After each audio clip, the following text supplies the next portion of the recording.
নির্বাচন ব্যবস্থা সংস্কার কমিশনের প্রধান হিসেবে দায়িত্ব পালন করবেন ডক্টর বদিউল আলম মজুমদার।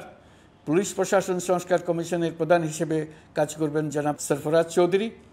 বিচার বিভাগ সংস্কার কমিশনের প্রধান হিসেবে দায়িত্ব পালন করবেন বিচারপতি শাহ আবু নাঈম মমিনুর রহমান। দুর্নীতি দমন সংস্কার কমিশনের প্রধান হিসেবে দায়িত্ব পালন করবেন ডক্টর ইফতেখারুজ্জামান।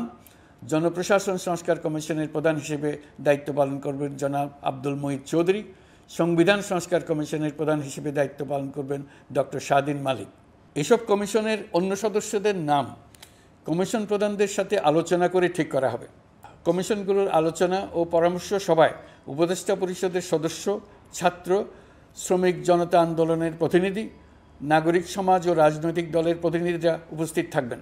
পূর্ণাঙ্গভাবে গঠিত হওয়ার পর কমিশন আনুষ্ঠানিকভাবে তাদের কাজ আগামী 1 অক্টোবর থেকে শুরু করতে পারবে বলে আমি আশা করছি এবং এটি পরবর্তী 3 মাসের মধ্যে সম্পন্ন হবে বলে আমরা ধারণা করছি। কমিশনের রিপোর্টের ভিত্তিতে সরকার পরবর্তী পর্যায়ে প্রধান রাজনৈতিক দলগুলোর সাথে পরামর্শ সভার আয়োজন করবে।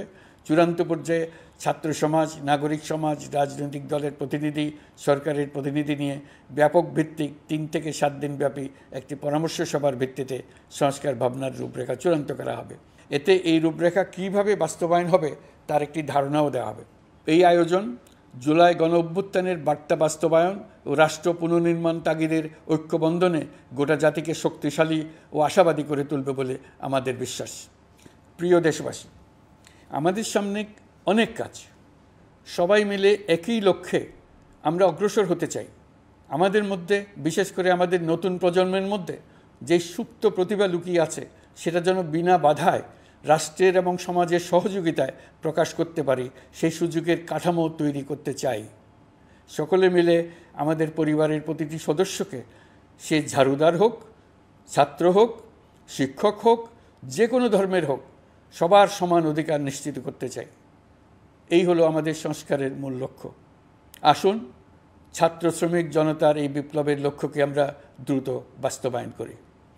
আমাদের প্রথম মাসে আমরা যেই গতিতে, যে উদ্যম নিয়ে কাজ এগিয়ে নিয়ে যাওয়ার কথা চিন্তা করেছিলাম সেটা হয়তো করতে পারিনি বাস্তব অবস্থার পরিপ্রেক্ষিতে।